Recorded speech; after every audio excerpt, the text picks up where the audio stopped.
All right, I'm here at Chill Data Summit and see who I have with me, Arun Nandi, Senior Director of Data and Analytics at Unilever. Such a pleasure to meet you, Arun, and Thank you. I've always known you through LinkedIn, I guess, but love the work that you do and obviously wanting to know more about your role at Unilever. But before that, since we are here at Chill Data Summit, what got you here? Yeah, thank you, Ravit. It's good to finally meet you, and likewise, I've seen your work on LinkedIn, and Thank you. it's good to put a face to the name, For and sure. it's great, obviously, connecting here in New York, in chilly New York, as Chilly New you York. guys have come to in the middle of February, Yeah. but I think it's a great summit to be at, Mm. and it's been a good sort of a set of learning Yep. and.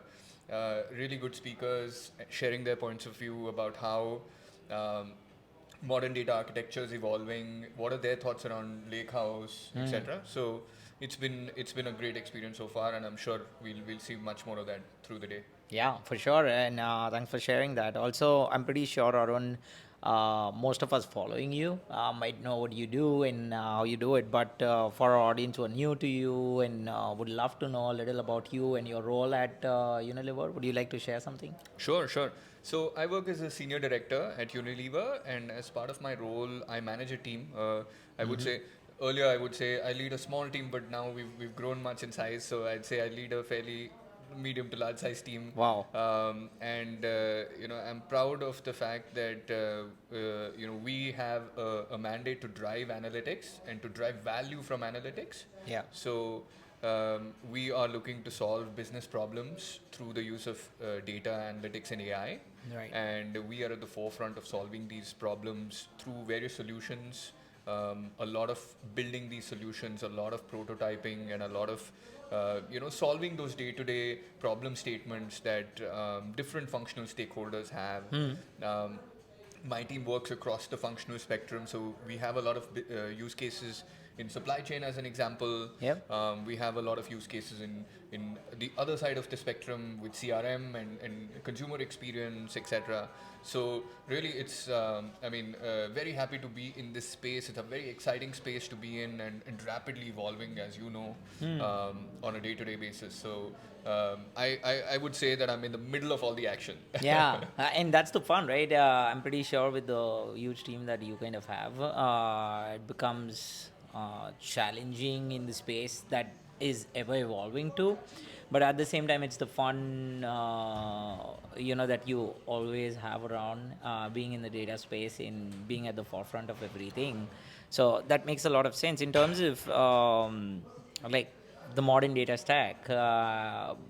Like there's a lot of you know a lot of things that have been said, but we are also seeing the modern data stack being a little stagnant. It's going on that front. What is your take on that? Yeah, I think the stack is obviously going to continue to evolve, Hmm. right? Where we were 5 years ago, 7 years ago, is very different from where we are today, True. right?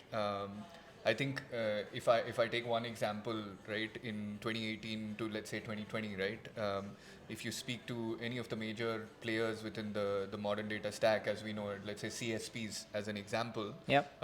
everybody would tell you about cloud first, right? Let's say 2021, 2022, nobody's really talking about cloud first because I think it's just established that this is an imperative, right? Yeah. We've moved on to other things. So I think there's been that evolution, this rapid pace of evolution. And I think in 2024, where we are, February 2024, where we are, it's all about AI and how your modern data stack is going to be the enabler to orchestrate these solutions within AI.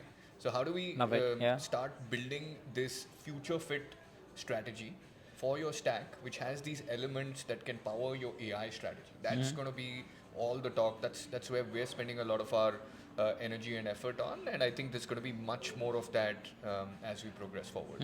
Okay, and good point there. That also brings me to obviously another interesting question is around like I talk to a lot of enterprise leaders out there, and in enterprises now the biggest challenge is how do we get AI? How do we have something around AI that could make sense to what we are doing in the modern data stack or in the data stack that we already have, and how can it enable us to get to the next level where it's not just another chatbot that we're dealing with, rather it's something which is really making sense to our product, right? So, and I'm pretty sure that might be happening around with you, a lot of friends that you might have around at enterprise companies. So, how do you look at that type of, you know, that type of thing in terms of where Gen AI needs to be implemented?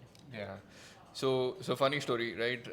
Anecdotally, Yeah. there's a general manager who came to a person, a data and analytics practitioner. I'll not name names, of course, Yeah, yeah. and said, "Listen, I just want to do something in this Gen AI space. I don't care what it is. I just need to do something there." Right. Right. So a little bit of that excitement in that fast-paced space of evolution where we were right last year, Yeah. especially, has led to a lot of interest within AI. And I think how this is different from previous evolutionary models is that this has been very well democratized within C-suite and within business leaders. Yep. So if you asked in 2018, 2019, if you asked C-suite leaders about, let's say, in common, simple language, can you enumerate the benefits of cloud, right?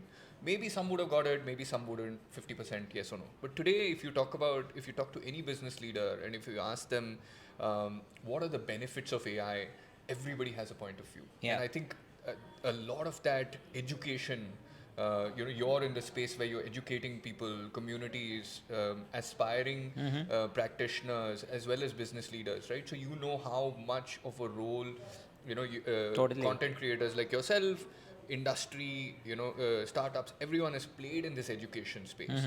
But I think that education has made this a very strong foundation for why this is not going to be just a flavor of the season and just go out and then the next thing starts off, right? Very true. All of my peers tell me, oh, the same people that were talking about blockchain are now talking about AI, Yeah. right? But AI is not blockchain. AI is fundamentally different. It can reshape a lot of different things. Exactly. I am a promoter of blockchain as well, but that's a different technology. From an AI perspective, you have a lot that can be done and significant value that you can drive for enterprises. Yeah, no, I love it. And thanks for sharing those details because it helps us to understand in terms of the importance of AI, first of all. Like, I talk to a lot of enterprise leaders who also tell me that, oh, we see AI, but then we're clueless about how do we fit in to our data stack or how do we make it like where we have something around AI. So this kind of makes a lot of sense. Also, in terms of, when we talk about the cost, what do you feel around, uh, I'm pretty sure AI is something which could be like super expensive for not even just like mid-sized enterprises, but even large enterprises. So how do you see that? How are, because 2024 is the year where we are seeing a lot of, things changing in terms of the economically as well. So would love to hear a little about that. Yeah. I think in this fairly challenging macroeconomic scenario that we're in, Yep. budgets for AI are not going to be a new pot of gold that enterprises are going to suddenly find, right? It's going to have to come with validated business cases of what you're going to deliver with those AI solutions and Right. what's going to have to go in as investment into it. So I think a lot more of the talk is going to be related to ROI, Yep. right? So traditional ROI has always had a certain, traditional analytics has always had a certain ROI that you attribute to it. We've got a great value and benefits framework through which we talk about ROI. But I think everybody is talking about ROI because you no longer can say, hey, this is something where I'll need the money to do an initiative in AI and we'll come back after 2 years to deliver the results. That's no more the case. True. You've got to talk about value right from the word get go because each AI and data and analytics practitioner is competing for that same Exactly. dollar of money that could be invested in marketing for your brands. It Yeah. could be invested in many other areas. Yeah. So you've got to justify the rationale for why it has to be invested in AI. And I think it's a job of practitioners to make that to reduce the clutter and to make that a lot more digestible for business leaders to make that decision and to sign those checks for what it could be. And I Yeah. think um, The other part which we as practitioners should keep in mind is also that rapid prototyping, right? Scale fast, fail fast mentality. Yeah. It's got to be there. It's got to be part of your ethos and your culture to Very establish true. that. Yeah. And if you have those fundamental principles in mind, I think you've already made a fairly good start to this, and you're not really prevented by the lack of tools, the lack of know-how, etc. Because everything is getting far more accessible than it was. Yeah, no, I love it, and thanks for sharing that. That I'm pretty sure 2024 will be the year of excitement. Like not like we've seen all the excitement in the last 1.5 year for sure, but then I feel talking to a lot of enterprise leaders like yourself, I kind of feel that they know the real game now, where and how they can also have AI in their data stack, or how they can implement AI. So it's going to be the year of more use cases that are going to come out of the AI, and more use cases means more uh, successful examples that we are kind of seeing around. So what's your take on 2024? Yeah. Where do you see it going? Yeah, you articulated it well. So 2023 was the year where all the consumer facing applications made all the buzz, all the Yeah. headlines, Yeah. they got all the airtime, right? I think 2024 and probably beyond is going to be the time for enterprise AI to really shine, right? Yeah. We've seen how GPT and DALI and others can really, help children do their homework better, help other things. Now it's the time of what enterprise data can really power these AI driven modules or applications, and how we can drive productivity benefits, how we can drive better creativity benefits, other kinds of benefits Yeah. related to the commercial value of what enterprises are going for. So P&L value of what we're going for. And I think that's going to be a lot more of the focus. Yeah, no, I love it. And thanks for sharing that, Arun. One last thing I'm pretty sure the audience would also love to know is if they want to reach out to you, learn more about what's happening in the enterprise world, what's happening in the AI world, where can they reach out and learn more from you? Yeah, LinkedIn. Well, if they want to know what's happening in the enterprise world, then great. Feel free to reach out to me on LinkedIn. If they want to know what's happening in AI, reach out to Ravit, my friend. He's the guy to talk to. So thank you very much, and I appreciate it for you to come here and do the Robert Show with me. As you said, it's chilly in New York, and for us it's super chilly because we're based out of Mumbai. But it's so good to have you here. I'm pretty sure in 2024 we'll meet more and we'll do many more such interviews. Thanks again for visiting the Robert Show. Pleasure. Thank you. Awesome. Thank you, everyone.